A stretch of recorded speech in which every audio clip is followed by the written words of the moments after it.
Salam kanan kirinya, 5 orang katakan, you are blessed. Haleluya, silakan duduk. Siapa yang merasakan hadirat Tuhan begitu kuat pagi ini? Ya, sekali lagi tepuk tangan yang terbaik untuk Tuhan. Kalau tepuk tangan untuk Tuhan, jangan tanggung-tanggung, lebih dahsyat lagi untuk Tuhan. Haleluya. Hari ini saya akan start seri yang baru, judulnya Berkat di Balik Masalah. Siapa yang percaya bahwa selalu ada berkat di balik masalah? Waktu minggu lalu saya bernubuat dan waktu saya berdoa bahwa Surabaya adalah kota pujian, Tuhan terus melanjutkan. Ketika tadi menyembah Tuhan, saya merasakan, sungguh-sungguh merasakan. Saya gak suka trigger emosi orang, tapi apa yang saya rasakan sungguh-sungguh ketika tadi saya berjalan, saya melihat Roh Kudus itu berjalan-jalan, Tuhan Yesus berjalan-jalan di panggung ini, karena dia sedang turun ketika kita menyembah. Gak setiap ibadah, saya percaya setiap ibadah hadirat Tuhan itu ada. Tapi hadirat Tuhan yang special, katakan special. Hadirat Tuhan yang begitu kuat, di mana Tuhan menyatakan dirinya hanya ketika 2-3 orang berkumpul dan sepakat. Ada orang yang tanya, loh pastor kalau nggak 2 orang berarti nggak bisa. 1 orang pun bisa, 1 orang sepakat dengan Tuhan, dengan Roh Kudus, Tuhan hadir. Ayo kita setiap minggu sepakat. Karena saya melihat setiap kali saya berdoa, saya melihat bahwa gereja ini akan terus bertumbuh. Gereja ini akan terus bertumbuh secara kualitas dan secara kuantitas. Dan di setiap ibadahnya ada lawatan Tuhan terjadi. Amin.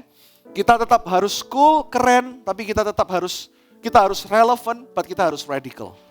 Relevan aja gak cukup. Karena relevan aja kadang-kadang kebablasan jadi terlalu relevan. Padahal Alkitab berkata, berubahlah sesuai dengan pembaruan budimu di dalam Tuhan. Bukan menjadi sama dengan dunia. Kita gak boleh sama dengan dunia. Dunia masih butuh yang namanya kuasa. Dunia butuh melihat mujizat. Ya, minggu lalu mungkin yang kebaktian sore saya ceritakan, yang pagi mungkin, siapa yang minggu lalu kebaktian pagi? Kebanyakan mungkin angkat tangan. Tahu gak, setiap ibadah itu disertai Tuhan. Makanya kenapa? Ibadah itu mengandung janji. Dan minggu lalu, ya, Anda tahu bahwa salah satu pemimpin, Bu Felicia, yang tadi juga worship leader, anaknya saat ini ada di sini, Carson, come here to the stage. Come. Dia baru ulang tahun. Son of Hope. Ya, tepuk tangan untuk Carson. Dia akan jadi evangelis yang luar biasa. Ya, minggu lalu Carson lihat ketika penyembahan, ya, you saw rainbow. Dia lihat jelas sekali di balik pemimpin pujian dan singer itu ada pelangi. Dia ngomong sama maminya, I saw rainbow, right, beautiful, yeah. Tell them it's beautiful. Dia malu ya. Tepuk tangan untuk Carson ya. Dia benar-benar lihat ada rainbow. Pelangi itu artinya harapan. Tahukah Anda, saya berdoa, this church is gonna be different. Ya, tepuk tangan untuk anak-anak choir yang setia melayani Tuhan. Tepuk tangan. Gereja ini akan berbeda. Saya melihat bahwa ada banyak orang yang nantinya Anda nggak nyangka tiba-tiba berkhotbah. Tadi orang tua di depan saya doakan semuanya jadi pengkhotbah. Minimal pengkhotbah di live group. Amin. Ya. Tadi orang tua tolong dicatat. Tadi ada lawyer, artis, chef, businessman. Benar ya? Tadi yang saya doakan ya. Nanti saya tulis di diary saya. Saya punya diary ya. Di iPhone itu saya punya diary tanggal berapa terjadi mujizat ini, jemaat mengucap syukur untuk kesembuhan ini. Saya tulis, saya rangkum selama 1 tahun, saya print, saya masukkan di lemari saya. Jadi setiap tahun akan ada banyak mujizat yang saya tulis, supaya nggak lupa. Begitu pula Anda, kalau Anda dinubuati sesuatu, dan nubuat untuk membangun, dicatat tanggalnya hari ini. Boleh pakai manual, boleh pakai iPhone, apa saja. Tapi yang penting dicatat, jadi jangan lupa. Khotbah pun juga gitu, karena khotbah bagus, mau sebagus apapun, kalau kita nggak catat poinnya, minggu depan pasti, ya Anda yang jawab ya. Pasti apa? Pasti ingat gitu dong, katakan kanan kiri, jangan lupa, makanya catat ya. Haleluya. Kita buka di Filipi ayat pasal yang pertama. Ini sudah paling maksimal ya lampunya ya. Oke, karena saya eksposisi jadi, oke, agak gelap sedikit. Bisa nggak agak lebih terang lagi? Maaf, karena anak muda tapi matanya agak orang tua gitu ya. Oke, nggak apa-apa. Berkat di balik masalah, katakan berkat di balik masalah. Saya akan bahas dari ayat 1-8, khotbahnya hari ini eksposisi tapi tetap ada poinnya. Apa itu eksposisi? Lebih pengajaran, jadi jangan ngantuk. Ada senggol lagi kanan kirinya, jangan ngantuk, pengajaran. Ya, oke, that's good, great. Tepuk tangan untuk tim lighting di belakang. Yuk, tepuk tangan yang keras dong. Kita harus support ya. Nanti saya akan langsung lompat ke ayat 12. Saya akan ceritakan kehidupan Paulus. Waktu saya berdoa untuk jemaat, saya tahu ada banyak yang mengalami tantangan hari-hari ini. Ada yang banyak mungkin mengalami ujian. Dan bahkan ada beberapa yang sudah agak mundur dari Tuhan. Saya tahu bahwa khotbah ini akan menjawab kebutuhan setiap jemaat pagi hari ini. Dan kita belajar dari kehidupan Rasul Paulus. Saya sangat mengagumi seorang Paulus yang menulis 2/3 dari perjanjian baru. Orang ini orang yang tahan banting. Saya berdoa in the year of harvest, di tahun penuaian, sebelum tahun depan kita akan masuk di dalam tahun keintiman yang lebih dalam dengan Tuhan. Kita adalah menjadi orang Kristen yang bukan hanya suka menyembah, tapi jadi orang Kristen yang juga tough. Jadi orang Kristen yang tahan uji, tahan banting. Karena kita tahu, di balik setiap ujian, itu selalu ada berkat yang terselubung.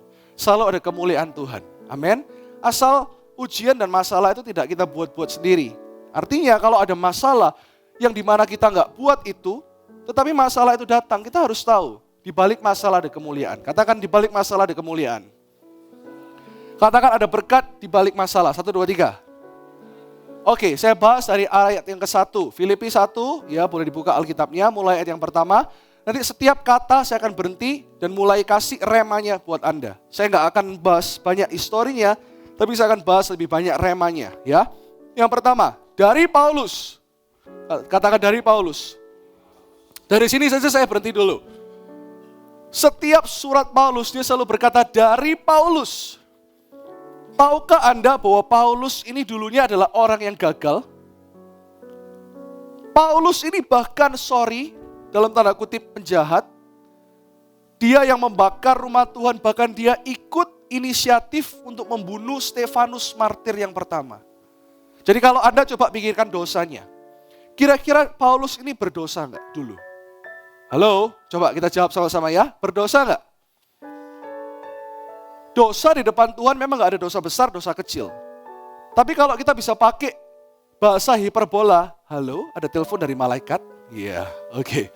Kalau kita boleh pakai bahasa hiperbola, Paulus ini berdosanya mungkin lebih berdosa dari semua kita ratusan orang yang ada di tempat ini. Paulus seharusnya bisa jadi orang yang tertolak sekali. Pianonya bisa lebih kecil lagi. Kalau Anda merasa tertolak hari ini, saya mau beritahu Anda, Paulus seharusnya merasa jauh lebih tertolak daripada Anda. Yang kedua, telepon dari Roh Kudus. Ya. Jadi hari ini jangan berkata, aku tertolak pastor, aku banyak dosa, aku gagal, aku jahat, aku kotor. Tapi lihat Paulus, setelah Saulus dulunya berjumpa dengan kemuliaan, sinar kemuliaan Tuhan. Dan dia menjadi buta selama beberapa hari. Setelah dia berjumpa dengan Tuhan. Setiap suratnya, kenapa dia menulis dari Paulus? Itu pesan untuk kita. Kalau Paulus aja bisa ketemu kasih karunia dan dia berubah. Apalagi kita. Ngerti maksud saya? Kita nggak boleh minder dan berkata, aku banyak dosa. Kenapa Paulus tulis ini? Selalu di dalam suratnya dia tulis dari Paulus, Rasul Yesus Kristus di dalam kasih karunia. Itu artinya supaya hari ini New Life Church, dalam keadaan apapun, kita percaya kalau Paulus bisa dipulihkan. Dan Paulus bisa menjadi orang yang percaya diri karena dalam kasih karunia Tuhan. Begitu pula juga kita. Dan juga Anda juga percaya buat orang-orang yang saat ini Anda doakan dan belum bertobat-tobat. Kalau Paulus yang dulunya Saulus hidupnya hancur seperti itu. Kalau Simon yang dulunya menjadi Petrus bahkan dia mengkhianati Tuhan. Tapi Tuhan berkata di atas engkau aku akan mendirikan gerejaku. Harusnya hari ini kita bisa berkata seperti Paulus di surat Filipi. Dan kita berkata dari siapa? Nama kita sebutkan 1, 2, 3. Dari Irwan. Ayo lebih keras lagi. Sebut namanya masing-masing. 1, 2, 3. Dari Irwan. Dengan pede kita bisa berkata dan Tuhan berkata kita bisa datang kepada Tuhan menghampiri tahta kasih karunia-Nya. Kalau Paulus bisa, aku bisa. Kita semua diterima dalam kasih karunia. Ya. Dan Timotius. Paulus selalu dalam suratnya menulis anak-anak rohaninya. Ini artinya gini. Di dalam setiap persoalan, di dalam setiap masalah, bahkan di dalam setiap berkat dan dalam setiap perjalanan kekristenan kita selalu butuh Timotius. Makanya kenapa gereja ini selalu mengencourage, ayo ikut life group. Sekalipun jemaat semakin bertambah, kita juga melihat pertumbuhan life group. Karena tahun ini, life group akan menjadi 50 life group. Oh, ada tepuk tangan? Ya, tegang semua. Karena setiap Paulus, setiap kita butuh Timotius. Sehebat apapun iman kita juga bergantung kepada orang lain. Amin. Coba sekarang dengan sungguh-sungguh, gak boleh tegang. Lihat kanan kirinya. Cari 3 orang, katakan, aku juga bergantung dengan kamu loh. Ayo. Gak apa-apa, sekarang lebih gede dikit. Lebih dikit. Oh. Ya. Nah, hamba-hamba Kristus Yesus. Seburuk apapun setelah kita dibasuh oleh darah Yesus. Kita lihat contoh Paulus ini, kakak rohani kita. Semua kakak rohaninya Paulus. Amin. Dia berkata, aku hamba Kristus Yesus. Artinya hari ini pun kita bisa berkata, apapun keadaan kita, aku adalah hamba Tuhan. Amin. Kepada semua orang kudus dalam Kristus Yesus di Filipi, dengan para penilik jemaat dan diaken, kasih karunia dan damai sejahtera dari Allah Bapa kita dan dari Tuhan Yesus Kristus menyertai kamu. Dia selalu mengawali setiap suratnya, setiap hidupnya, seperti ketika kita mengawali hidup kita, mengawali pekerjaan kita, mengawali setiap kontrak kita berkata, dari aku, hamba Tuhan, Rasul Yesus Kristus. Kemanapun kita pergi New Life, kita selalu dilihat orang. Dunia sedang menunggu kuasa Tuhan dicurahkan melalui gerejanya.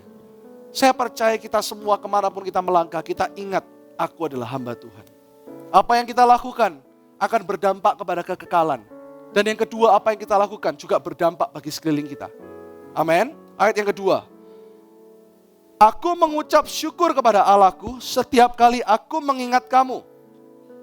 Mengucap syukur kepada Allahku bahasa lainnya adalah I give thanks all the time. Ketika di dalam masalah, saya kasih 2 poin dulu. Paulus selalu memuji dan menyembah Tuhan. Paulus tulis surat ini bukan dalam keadaan dia baik-baik saja. Tetapi ketika dia ada di dalam penjara. Dan di dalam penjara itulah justru Tuhan pakai dia. Saat ini jika Anda mengalami masalah, jangan cepat-cepat nyalain Tuhan dulu. Kadang-kadang di balik masalah itu, bukan kadang-kadang, selalu di balik masalah itu ada kemuliaan Tuhan. Tetapi bagaimana jika kita sekarang ada dalam masalah? Kita belajar dari 2 poin dari hidup Paulus. Yang pertama, aku mengucap syukur, artinya kita nggak menggerutu, kita nggak ngatain orang, kita nggak mengumpat. Tahu mengumpat? Mengumpat bukan sembunyi. Mengumpat itu bahasa kebun binatang keluar dari mulut. Itu mengumpat. Mengumpat itu dikit-dikit kita marahin bahkan diri kita sendiri. Atau mungkin marahin orang di belakangnya. Itu mengumpat. Tapi Paulus sekalipun banyak orang yang menantang dia. Sekalipun banyak ada orang yang menantang Anda. Sekalipun ada banyak orang yang tidak mengerti Anda.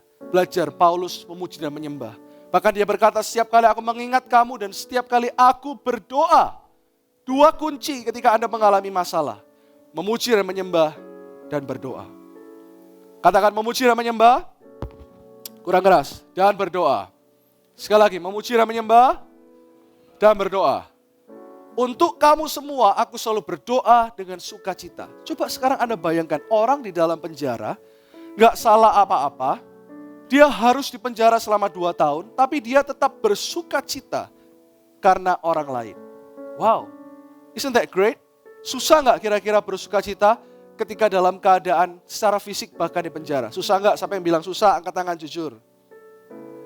Siapa yang bilang gampang, gak apa-apa? Ayo angkat tangan. Ya, ada Ibu Pres yang siap bawa Anda ke Medaeng. Ya, mau coba maksudnya gitu ya. Paulus belajar untuk dalam segala situasi. Tuhan katakan, memuji dan menyembah. Dan yang kedua, berdoa. Kalau Anda berkata kepada saya, susah Pak Pendeta, saya itu gak bisa berdoa. Buat doa Anda menjadi nyanyian. Alasan lagi, susah Pak Pendeta, kalau saya nyanyi, semut pun pergi. Kalau sudah kayak gitu gimana ya? Nyanyi sendiri, tutup, kunci pintu kamar, pasang semua peredam, supaya hanya Anda dan istri Anda yang bisa dengar. Atau hanya suami Anda. Jadikan segala doamu menjadi nyanyian supaya tidak menjadi jenuh. Katakan, curahkanlah kuasa-Mu Tuhan. Mujizat terjadi di tempat ini. Kalau Anda bosan doa, jadikan doa itu nyanyian. Curahkanlah kuasa-Mu Tuhan. Mujizat terjadi sekarang. Bisa bayangkan di penjara itu, dia sendiri gak boleh keluar selama 2 tahun. Tetapi dia menulis surat ini dan berkata, bersukacita. Prinsip Tuhan selalu kebalikan dengan prinsip dunia, bukan? Saya sering dengar kesaksian tentang pujian penyembahan dan doa. Saya pernah dengar kesaksian kira-kira tahun 2000 atau 90 awal ketika kerusuhan di Ambon. Ya, di sini ada Pak Ronald, Dr. Ronald yang mungkin tahu karena dia asli orang Ambon. Dan nanti juga akan bangun rumah sakit di Ambon, kita doakan. New Life Hospital, is that right dokter? Ya, I love him so much ini. Kalau dia tahu kalau saya sakit, kalau nggak Dr. David, Dr. Ronald langsung muncul di sebelah ranjang saya gitu ya. Terus langsung bilang, kalau pastor nggak mau minum ini, nggak mau makan ini, saya bawa ke rumah sakit sekarang loh ya. Itu namanya ancaman kudus Bapak Ibu Saudara ya. Oke, ya. Makanya ada marah kudus, ada ancaman kudus. Nah, saya masih ingat di mana ada satu kesaksian dan mujizat di dalam pujian penyembahan dan doa, itu masih nyata. Waktu kerusuhan di Ambon, itu bukan hanya tembak-tembakan, bahkan bom dilemparkan. Saya masih ingat ketika ada sebuah gereja, saya nggak tahu nih gereja apa, saya nggak sebutkan karena saya lupa, nggak tahu pasti. Ketika bom mulai dilemparkan, ketika dalam masalah, nggak ada pilihan lagi selain kita memuji dan menyembah, amin. Tetapi jangan tunggu masalah baru kita memuji dan menyembah. Nah, ketika banyak sekali terjadi pertikaian di jalan-jalan, orang dibunuh, orang saling ada pertengkaran agama, ketika ada beberapa jemaat yang berdoa untuk rumah Tuhan. Ketika terjadi pembakaran dan bom dilempar ke satu gereja itu. Ketika ada orang-orang seperti Paulus memuji dan menyembah, ketika mereka sudah tidak ada lagi jalan keluar, kanan kiri semua musuh, depan belakang semua musuh, mereka hanya berseru Tuhan. Dan mereka lihat dari jendela itu, dan mereka berkata, kalau aku mati hari ini aku sudah ada di sorga, tapi Tuhan izinkanlah supaya setiap musuhku ini Tuhan melihat bahwa Engkau hidup. Seperti Sadrak, Mesak, Abednego. Ketika mereka berkata di dalam dapur perapian ini, sekalipun Allahku tidak menyelamatkan aku akan tetap memuji dan menyembah Dia dan Dia tetap Allahku. Tahu nggak? Di depan mata mereka lihat api itu bisa berbelok, semua kebakar, gereja ini tidak terbakar dan berbelok, dan api itu jalan ke sana. Segala bom yang dilemparkan, tiba-tiba musnah begitu saja. Dan tidak ada orang yang tahu bahwa ada orang-orang yang berdoa, musuh tidak bisa melihat mereka. Itulah kekuatan pujian penyembahan. Dan sejak tahun itu, gereja-gereja di Ambon, mereka melihat itu, justru mereka pakai di balik masalah, ada berkat mereka semakin diurapi. Bahkan ada gereja yang dipakai Tuhan, skillnya mereka biasa saja. Tapi ketika memuji dan menyembah, sorga benar-benar turun. Orang dipulihkan. Dan mereka memuji dan menyembah dengan lepasnya. Revival terjadi. Revival terjadi ketika kita jemaat Tuhan. Kita ingat bahwa memuji, menyembah, dan berdoa. Itu bukan lagi sebuah kewajiban. Tapi itu hak. Katakan itu hak. It's a privilege untuk kita datang dan memuji dan menyembah Tuhan. Biasakan itu. Ya, amin. Ayat ketiga. Ayat 4. Dan setiap kali aku berdoa untuk kamu semua, aku selalu berdoa dengan sukacita. Tadi sudah ya. Aku mengucap syukur kepada Allahku karena persekutuanmu dalam berita Injil mulai dari hari pertama sampai sekarang ini. Kesukaan Paulus adalah ketika melihat Injil diberitakan. Kesukaan kita harusnya hari ini adalah ketika lihat jiwa-jiwa diselamatkan. Besok anak-anak Strangers of the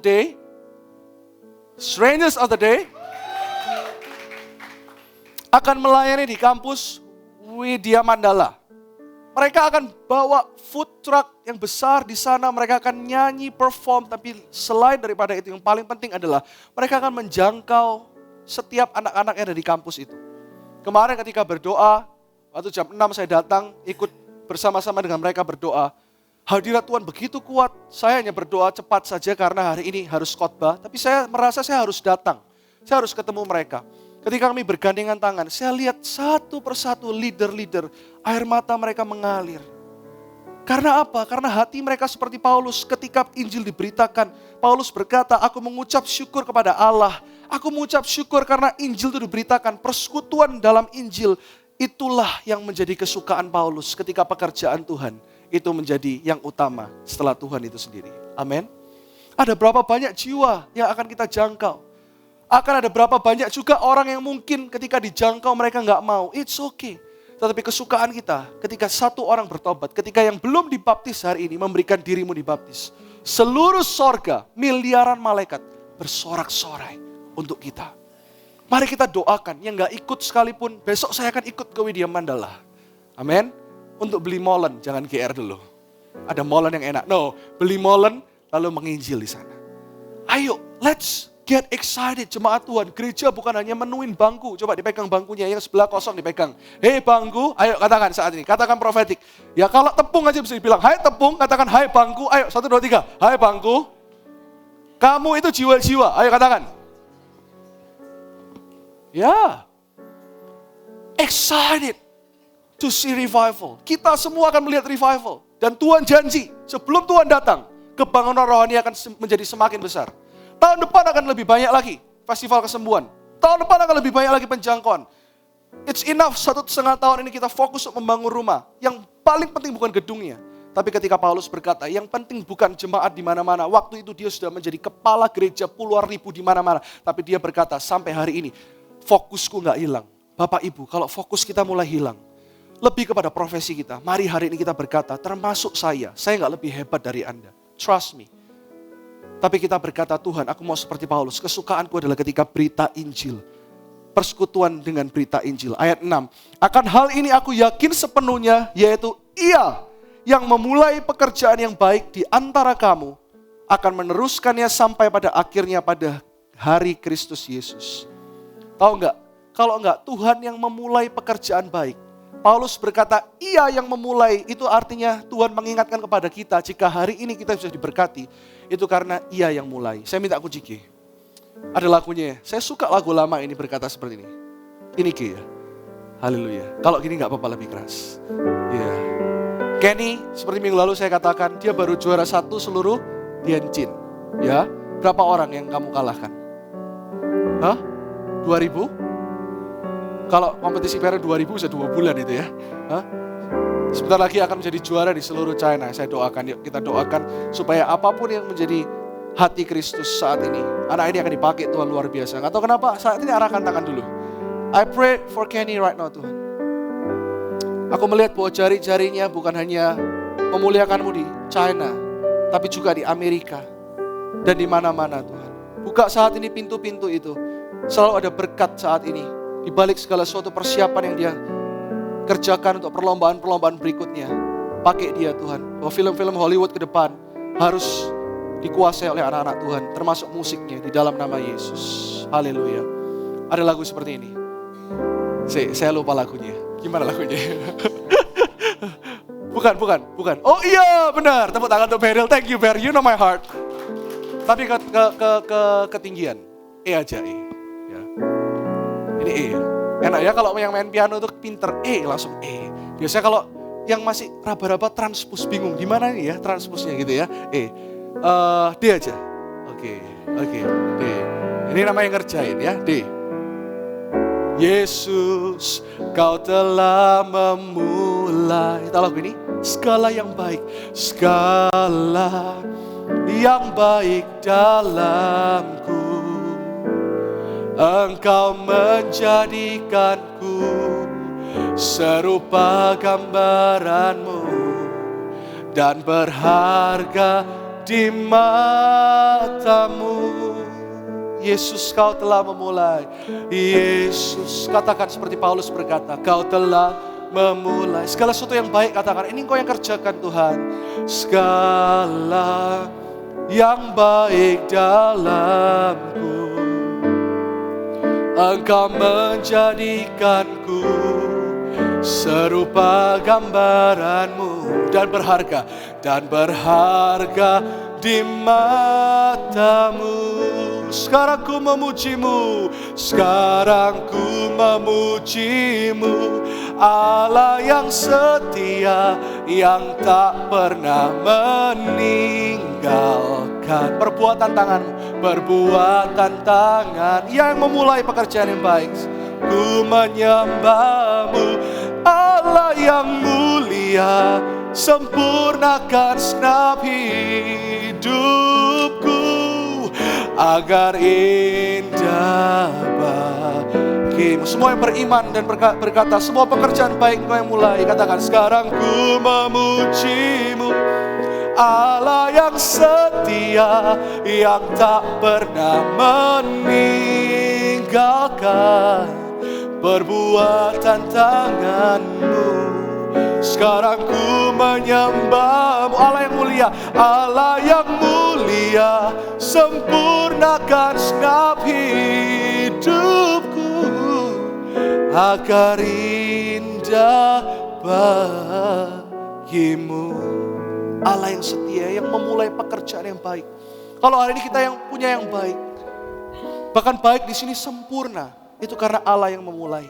Jangan kita berkata karena aku, atau karena siapa, karena koneksi. No, itu karena Allah yang memulai. Amin. Dan siapa yang hendak mau mulai, kata Tuhan, mulailah dengan Tuhan Yesus. Selalu mulai. Paulus selalu ingatkan gereja di Filipi, ini gereja ribuan orang.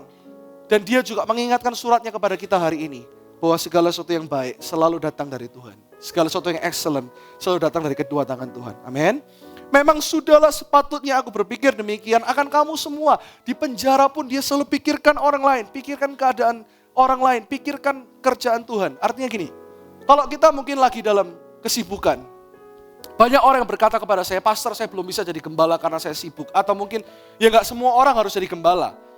Tapi kalau Anda punya panggilan misalnya, pastor saya mau melayani menjadi singer, bernyanyi seperti tadi yang berkacamata itu loh pastor. Ya, tapi saya itu gak punya waktu untuk itu.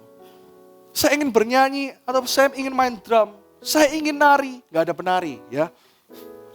Gereja kita gak pakai nari-nari lagi, tamborin, itu sudah lewat masanya. Kalau masih ada yang gitu ya gak apa-apa, tapi kita enggak. Oh yang di belakang langsung gini, ada yang nari-nari. Tapi aku gak punya waktu. Bayangkan Paulus, di tengah-tengah kesesakan, di tengah-tengah dia di penjara, dia masih mengingatkan setiap orang. Teruskan pekerjaan baik ini. Dan dia berkata, ingatlah bahwa segala sesuatu yang baik yang Tuhan telah taruh dalam hidupmu. Selalu, kalau kita selalu berkata gak ada waktu. Waktu itu memang sangat sedikit, satu hari cuma 24 jam. Saya selalu katakan kepada banyak orang, kalau Anda gak ada waktu, atur waktu. When you don't have time, make time. Kalau kita nggak mau pernah make time, we will always have no time. Amin. Siapa yang selalu mau make time? Setelah Anda married nanti, ada yang beberapa mau married, atau Anda yang sudah menikah saat ini, aku mau make time untuk melayani Tuhan. Angkat tangan, sungguh-sungguh di hadapan Tuhan. Aku mau make time untuk pekerjaan Tuhan. Ayo, jangan lihat kanan kiri. Ayo, kamu nggak angkat tangan, nggak usah. Angkat tangan. Ya, make time untuk Tuhan. Sampai mana tadi? Sebab kamu semua ada dalam hatiku. Oleh karena kamu semua turut mendapat bagian dalam kasih karunia yang diberikan kepadaku. Baik pada waktu aku dipenjarakan, maupun pada waktu aku membela dan meneguhkan berita Injil. Artinya dalam segala keadaan, Paulus selalu bersyukur dan dia tetap hatinya kepada Tuhan. Sebab Allah adalah saksiku betapa aku dengan kasih mesra Kristus Yesus merindukan kamu sekalian. Ini surat ditulis di dalam kesesakan Bapak Ibu Saudara. Tapi masih ada kata-kata yang romantis, rindu, cinta, sukacita, bersyukur, berdoa. Hari ini mungkin Anda berkata, kok khotbahnya serius? No, untuk mengingatkan kita bahwa bersama Roh Kudus dalam setiap keadaan kita mampu memuji, menyembah, bersyukur, berdoa, bersukacita, bahkan memberkati orang lain, bahkan rindu untuk orang lain. Di saat keadaan yang susah sekalipun, kita menjadi jemaat yang dipakai Tuhan luar biasa dan kapanpun kita selalu mencerminkan kasih Tuhan. Siapa yang mau jadi orang-orang seperti itu? Wow. Sekarang kita masuk di 3 poinnya. Lompat ke ayat 12. Perikopnya judulnya, waktu saya baca perikop-perikop ini banyak pewahyuan.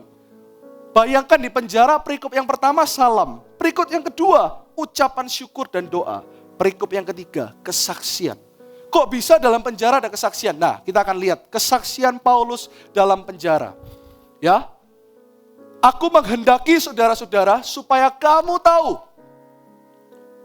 Dia juga sedang berbicara surat ini kepada kita. Bahwa supaya kita tahu ketika kita dalam penjara. Ketika kita seakan di dalam jeruji penjara dan tekanan. Apapun penjara itu mungkin dalam pernikahan atau rumah tangga kita atau pekerjaan kita. Paulus berkata bahwa apa yang terjadi atasku ini justru telah menyebabkan kemajuan Injil. Kok semua bertolak belakang ya?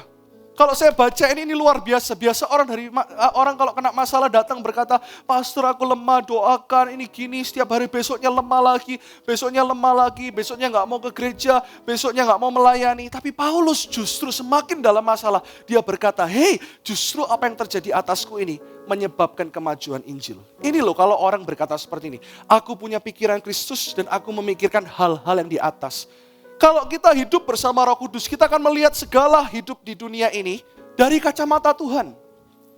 Dari kacamata mana saat ini kita melihat pekerjaan kita? Dari kacamata mana kita melihat masa depan kita? Paulus berpegang teguh, apa yang terjadi atasku ini menyebabkan kemajuan Injil. Sekarang kita belajar sama-sama, kita lihat surat Filipi ini. Apa yang terjadi atas Paulus? Yuk kita buka sekarang slide selanjutnya. Saya mulai masuk untuk kita mulai membayangkan apa yang tidak mudah dalam hidup Paulus. Kisah Para Rasul 28 ayat 30 sampai 31. Kisah Para Rasul ini ditulis oleh siapa? Siapa yang tahu angkat tangan? Halo? Oleh Lukas, seorang dokter yang menyaksikan kehidupan Paulus. Tahu nggak, hidup kita adalah suratan yang terbuka. Sehingga orang lain di kantor kita, staf kita, atau atasan kita, bos kita, pemimpin kita, akan menjadi suratan yang terbuka. Sehingga apa yang menjadi kesaksian bukan hanya dari mulut kita, tapi dari mulut orang lain berkata, Paulus ini sungguh-sungguh hidupnya melekat buat Tuhan. Goal hidup kita hanyalah satu, ketika nanti misalnya Tuhan belum datang, suatu hari kita harus meninggal, atau ketika pengangkatan terjadi kita diangkat. Cuma ada dua pilihannya, bukan? Goal kita cuma satu, hidupku adalah supaya memuliakan Tuhan dan semakin memuliakan Tuhan. Paulus tinggal 2 tahun penuh di rumah yang disewanya sendiri itu. Ini bukan rumah, ini penjara rumah. Dia menjadi penjara, hukuman rumah tahanan. Dia bahkan membayar rumahnya itu dengan sewanya sendiri. Dia membayar sendiri. Ia menerima semua orang yang datang kepadanya. Di dalam kesesakan dia masih melayani orang. Ini yang terjadi atasku tadi. Dengan terus terang dan tanpa rintangan apa-apa. Wow, kok bisa orang dalam masalah berkata dengan terus terang tanpa rintangan apa-apa, ia masih memberitakan kerajaan Allah dan mengajar tentang Tuhan Yesus Kristus. Ini bedanya orang yang disertai Tuhan. Why? Karena poin yang pertama, karena Paulus tahu di balik masalah ada kemuliaan Tuhan. Katakan, di balik masalah ada kemuliaan Tuhan. Next, poin yang pertama, kita baca sama-sama. Ya, next. Di balik masalah ada kemuliaan Tuhan. Halo, siapa yang percaya di balik masalah selalu ada kemuliaan Tuhan? Tepuk tangan yang meriah buat Tuhan. Lebih meriah lagi. Nah, yang kedua, sekarang balik ke ayat selanjutnya. Apa yang terjadi atasku? Tadi, dia menyewa 2 tahun rumahnya sendiri. Dia tinggal di sana, dia masih menerima semua orang, masih memberitakan Injil. Padahal dia jadi tahanan yang paling ditahan di Roma. Orang yang paling dicari. Sekalipun masalahmu hari ini kau berkata, masalahku pas terberat. Masalah Paulus mungkin lebih berat dari kita. Seluruh kota, bahkan bangsa tertuju kepada dia. Kemanapun dia pergi. Saya pernah ketemu dengan beberapa orang di Amerika. Ini masalah yang dibuat-buat sendiri padahal. Paulus tidak membuat masalah, dia memberitakan Injil, dia disesah. Kita harus tahu, masalah yang terjadi dalam hidup kita itu ada 2. Masalah yang memang kita buat sendiri. Kalau sudah tahu masalah kita buat sendiri, bertobat. Jangan buat masalah lagi. Tapi kalau masalah itu terjadi, karena kita nggak buat sendiri. Kita tahu, bertobat aja Tuhan pulihkan dan ada kemuliaan. Apalagi memang kita nggak buat apa-apa tiba-tiba ada masalah. Kita nggak usah takut, dua-duanya di balik itu selalu ada kemuliaan. Saya ketemu dengan beberapa orang di Amerika yang memang mereka fight untuk hidupnya. Tapi beberapa orang harus tertangkap oleh imigrasi. Karena izin tinggal mereka yang harusnya tidak boleh bekerja tapi bekerja sudah belasan tahun. Tahu nggak? Saya waktu baca ayat ini saya teringat, itu orang-orang itu, beberapa dari mereka, kasihan sekali Bapak Ibu. Ketika mereka harus bail, ketika mereka harus, harus maju ke court untuk mereka mengusahakan mereka jadi warga negara. Padahal mereka bekerja secara ilegal. Kaki mereka diberi sebuah gelang, radius kira-kira let's say 5 km atau 10 km. Kalau mereka lebih pergi dari radius yang sudah ditentukan pemerintah, itu bunyi, tit, tit, tit, tit, tit, semua orang bisa lihat. Saya pernah makan dengan seorang jemaat yang saya layani di Philadelphia, itu East Coast, ya di bagian timur Amerika. Mereka bilang, Pak Pendeta, saya itu nggak bisa pergi lebih jauh dari radius 15 km, jadi makanya dekat-dekat aja ya. Saya bilang, iya nggak apa-apa. Makanya dekat-dekat aja. Ada beberapa orang tiba-tiba bunyi, saya bingung, tit, saya kira waktunya minum obat gitu ya. Atau beberapa jemaat ada yang handphonenya bunyi tit, terus tiba-tiba alarmnya bilang gini, waktunya berdoa. Gitu. Kalau ini enggak, waktunya jangan lewat garis. Bunyi semua. Itu sudah nggak enak sekali. Bayangkan Paulus, seluruh mata Roma terpandang kepada dia dan berkata, kamu jangan kemana-mana, tapi dia masih berkata, menyebabkan kemajuan Injil. Filipi 4 ayat 21-22. Apa yang dimaksud dengan kemajuan Injil? Lihat, kita baca sama-sama sekarang dengan suara yang keras. 1, 2, 3. Ayo, sampaikanlah salamku kepada tiap-tiap orang kudus dalam Kristus Yesus. Salam kepadamu dari saudara-saudara yang bersama-sama dengan aku. Salam kepadamu dari segala orang kudus, lebih keras lagi, khususnya dari mereka yang di istana Kaisar. Dari 2 ayat tadi, apa yang terjadi atasku? Dan yang kedua, telah menyebabkan kemajuan Injil. Justru di dalam penjara, Paulus selalu ingin untuk suratnya bisa tembus ke Roma. Sampai ke Kaisaran, dia sudah mencoba bertahun-tahun, dia menginjil bahkan sampai Bitinia, Rusia. Dia mau masuk ke China waktu itu. Dan Roh Kudus stop. Dia nggak tahu caranya, kadang kita nggak tahu. Di balik masalah ada kemuliaan. Justru ketika dia dalam penjara, dia menulis dan orang istana bertobat. Khususnya mereka yang di istana Kaisar. Itulah yang disebut di balik masalah ada kemuliaan Tuhan. Saat kita nggak tahu dan kita nggak bisa lihat sekarang, Paulus sudah menjalani itu. Dan apa yang dia lakukan saat itu? Membikin semua istana terjungkir balik dan orang-orang istana bertobat justru waktu Paulus di penjara. Saya akan saksikan kesaksian sedikit yang terjadi belasan tahun yang lalu. Yang waktu itu terjadi kepada ayah saya. Sekitar tahun 2000, ketika itu saya SMA sudah mau masuk college gitu ya. Saya sudah mau pindah ke luar negeri, saya lupa tahun-tahun itu tahun sekitar 2000-an. Mungkin tahun 90-an lebih. Akhir dan mau ke 2000. Ayah saya dengan beberapa temannya, ya, dengan beberapa partnernya ketika itu, membeli sebidang tanah. Ini kisah nyata. Semua dicek, semua suratnya beres. Ya. Saya tahu, satu hal yang saya pegang, prinsip untuk setiap orang tua nanti yang anaknya besar. Kita harus mengajarkan bahwa nama baik itu yang paling penting. Itu yang ayah saya selalu katakan kepada saya, dia bilang seperti ini, uang itu bisa dicari. Bahkan kalau kita cinta Tuhan, uang akan mengejar kita. Tapi yang paling penting bukan hanya uang, tapi nama baik. Jadi saya tahu bahwa ayah saya ini orang yang kalau dibilang lurus, dia bukan hanya lurus, tapi lurus. Wes gak menggok-menggok. Bahasa Jermannya. Wes gak menggok-menggok, ya. Kalau teman-temannya belum kenal Tuhan, saya masih ingat waktu saya masih kecil. Let's say, gitu ya. Diajak kumpul-kumpul para pria saja, saya nggak tahu sih, kita nggak harus selalu menuduh, ayo ngapain kalau kumpul-kumpul, tapi ya beberapa memang mengarah agak ke negatif. Dia selalu berkata, saya pulang saja karena ada keluarga yang menunggu makan di rumah. Itu bentuk di mana kita tegas, ya, kita harus cinta orang berdosa, cinta orang-orang yang belum kenal Tuhan, tapi kita harus tegas. Jadi waktu beli itu dengan beberapa orang, semua dicek di sebuah daerah timur di Surabaya. Suratnya semuanya legal, asli, gak ada yang palsu. Oke, dibeli, jadi. Ya luasnya gak terlalu besar, hanya beberapa ribu. Dan dijadikan kompleks ruko. Sudah dibangun. Gak tahu saya lupa, jadi 17 atau 18 ruko, seperti itu mungkin ya. Atau mungkin 20 ruko. Saya lupa, karena waktu itu saya sudah berangkat ke Australia. Gak ada apa-apa, dibangun. Setelah belum selesai, semua rukonya sudah laku. Wah, kan puji Tuhan. Orang lihat gambar saja semuanya beli. Tahukah Anda? Waktu ruko itu hampir jadi. Di belakang tanah ayah saya itu, ada perumahan. Perumahan ini sudah menjanjikan kepada warganya. Itu di depan itu akan menjadi jalan masuk perumahan ini. Kita nggak tahu menahu waktu itu, nggak kenal sama orang ini juga. Tapi tiba-tiba dilihat dibangun ruko, kok sudah dibangun? Ya karena memang tanah milik kami. Kan seperti itu. Dan sama sekali tidak ada perjanjian dan tidak tahu menahu tentang apa yang terjadi di belakang. Karena perumahan itu perumahan yang besar dan di dekat-dekat belakang tanah itu masih tanah kosong ya.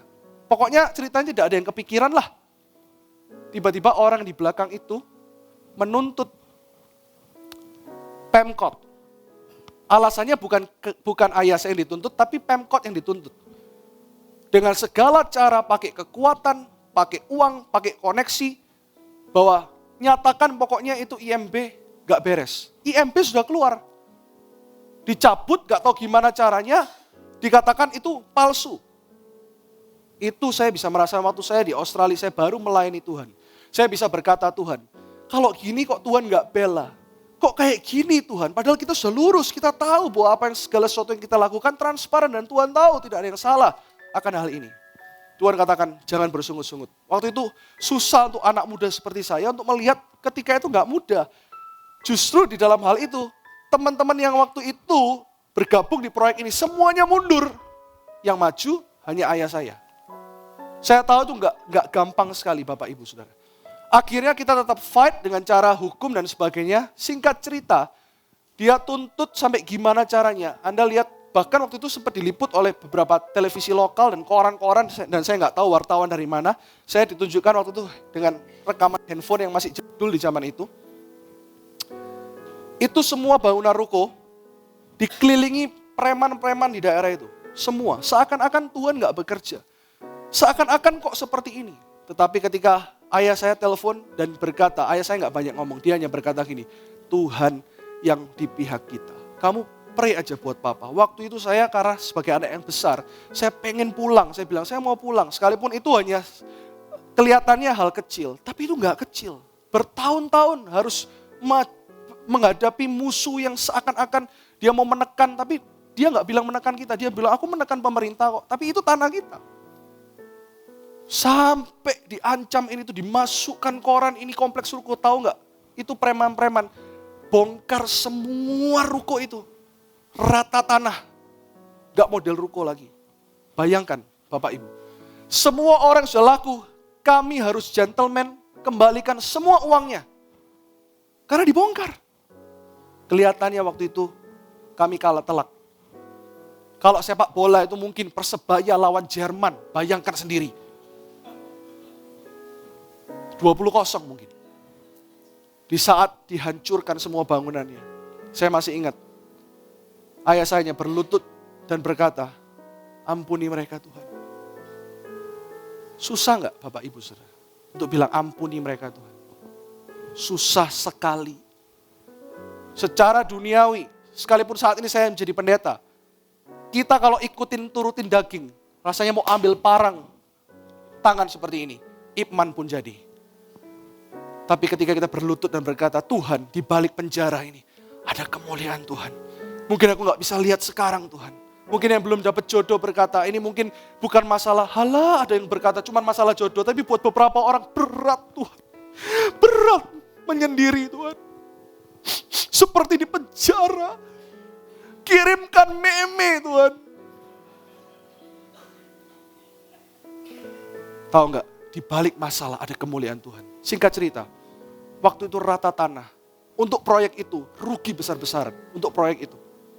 Waktu itu, kita hanya diam saja. Kebenaran akan terungkap. Saya kasih tahu kepada Anda gini, selama Anda tahu bahwa hati Anda pure, sekalipun kita gak sempurna, mungkin juga ada beberapa orang yang berbuat salah. Jangan juga merasa, aduh aku sudah salah, masa Tuhan bela. Tuhan kasih saya pewahyuan seperti ini. Nah, Tuhan berkata kepada saya, sekalipun ada anak-anakku yang salah, tapi mereka berkata, Tuhan aku salah. Tuhan itu tetap bela Anda. Ini saya kasih kunci kepada Anda. Jadi bukan berarti khotbah ini kayak, oh hukum Taurat. Kalau benar aja Tuhan baru bela. Kalau nggak benar Tuhan nggak mau bela. Enggak, Tuhan itu selalu melihat hati. Singkat cerita. Pengadilan akhirnya memutuskan, karena tanah ini mau direbut tanpa membeli dari kami. Dia pakai segala cara. Ketika pengadilan memutuskan, tidak. Pengadilan Indonesia waktu itu hukumnya lebih gak karuan daripada hari ini. Ternyata hakim pun memutuskan tanah ini tetap menjadi pemilik ayah saya. Dia mau coba segala cara gak bisa bertahun-tahun. Jadi walaupun dibongkar, dia gak bisa ngapa-ngapain di tanah itu. Sampai hari itu pun kita belajar. Saya gak ngomong, wah kita gak apa-apa kok ketemu orang itu terus shalom. Enggak, kita pun juga kalau misalnya ketemu juga pasti ada mangkelnya. Pasti. Kita sebagai manusia jujur lah. Tapi kita minta kekuatan Tuhan. Sampai bertahun-tahun berikutnya. Makanya kenapa? Boleh dibuka ayatnya. Mazmur 23 ayat 5. Ya, sebentar lagi lalu saya akan selesai. Ini ayat gak saya siapkan. Tuhan bilang gini, aku menyediakan hidangan di depan para lawanmu. Artinya apa? Di depan para lawan kita. Kita nggak usah pakai kekerasan, kita nggak usah pakai cara apapun. Tapi Tuhan berkata, ini untuk kita semua. Engkau menyediakan hidangan bagiku di hadapan lawanku. Kau mengurapi kepalaku dengan minyak, pialaku penuh melimpah. Ketika Anda menghadapi musuh, seteru, apapun itu. Pegang ayat ini dan berkata, di depan para lawanku, Tuhan tuh kasih aku lobster. Ngerti maksudnya? Aku bisa makan di depan para lawanku. Singkat cerita, orang yang punya pemilik perumahan itu, tiba-tiba ingin ketemu ayah saya. Waktu ketemu bapak ibu, nunduk minta maaf. Dia bukan orang Kristen. Dia berkata, Anda orang baik, saya sudah menyakiti Anda bertahun-tahun. Minta maaf. Sampai terakhir loh, saya masih ingat waktu saya menikah. Gak tahu kenapa dia kirimkan hadiah besar sekali, tiba-tiba sebagong di rumah saya. Hah, apa ini? Waktu dia ketemu ayah saya, dia bilang gini, saya tahu Anda orang Kristen disertai Tuhan. Saya minta maaf, saya mau jadi teman dengan Anda. Terus, ini kemuliaan di balik itu. Dia beli tanah itu pada akhirnya. Saya gak tahu, 10 atau 20 kali lipat dari harga sebelumnya. Dia mohon. Itu pun ayah saya ngomong sama saya gini, kasih dia harga yang pantas lah. Memang kita waktu ditekan segala sesuatunya gak mudah, kita rugi ya. Memang secara bisnis ya kita harus tetap untung dong, kita harus berhikmat dong. Tapi ayah saya bilang gini sama saya, lihat ya, dulu yang musuh seperti itu. Kalau sekarang kita mau tekan, dia berkata, aku gak mau jual, karepmu. Harga berapapun, kalau kita jadi orang jahat, gak mau jual, gak butuh duit. Ngerti maksud saya? Kita bisa seperti itu. Tapi karena dia berkata, maaf, Anda orang Kristen, tolong saya. Karena ketika setelah dia menyakiti itu, Tuhan bekerja di balik itu. Seluruh perumahan itu, gak tahu orang Kristen atau tidak, warganya semua protes, tutupin jalan. Mulai gebrak-gebrak rumah orang pemilik perumahan itu dan berkata, kamu bohong, tanah itu bukan milikmu. Kamu bohong, jalan masuk yang kamu janjikan palsu. Sampai orang itu minta maaf. Di balik masalah ada kemuliaan. Dan hari ini orang itu jadi teman baik dan berkata, tolong bimbing saya, tolong. Ada kemuliaan kalau Anda jadi orang Kristen, jangan jadi orang Kristen yang setengah-setengah. Amin. Poin yang kedua, saya akan selesai. Ayo kita lanjut sedikit lalu saya akan selesai. Mau lanjut sedikit lagi? Ayat 13, sehingga telah jelas bagi seluruh istana dan semua orang lain bahwa aku dipenjarakan karena Kristus. Di dalam penjara ada 4 surat yang Paulus tulis, yaitu Filipi, Roma, saya lihat dulu ya, Filipi, Kolose, Efesus, dan Filemon. Dan 4 surat ini keluar ketika Paulus dalam penjara. Poin yang kedua, simpel sekali, di balik masalah ada karunia dan talenta yang dipertajam. Paulus gak menyadari bahwa saat ini yang ditulis di penjara, surat Filipi memberkati miliaran orang. Kolose, Efesus, Filemon memberkati miliaran orang. Itu keluar ketika Paulus di penjara. Kalau Anda saat ini sedang ada dalam masalah, Tuhan sedang ingin mempertajam karuniamu. Tuhan sedang ingin mempertajam talentamu. Ini cerita yang lucu, yang mungkin gak seperti tadi. Ini hal yang simpel aja. Bertahun-tahun lalu saya itu gak bisa nyanyi, saya bisanya main piano. Tapi ketika saya masuk di bangku SMA, masalah muncul. Semua guru saya suruh karena dia tahu main piano, ada pagelaran Natal sekolah SMA Kristen Gloria. Ada yang di Gloria, berapa orang di sini ya teman-teman saya. Siapa yang ex Gloria angkat tangan? Kalau mau jadi ranking enak masuk Gloria, sekolahnya gampang. Dulu ya, sekarang enggak, susah sekarang. Di Convention Hall TP, tiba-tiba ditulis, saya main piano sama nyanyi. Nyanyi?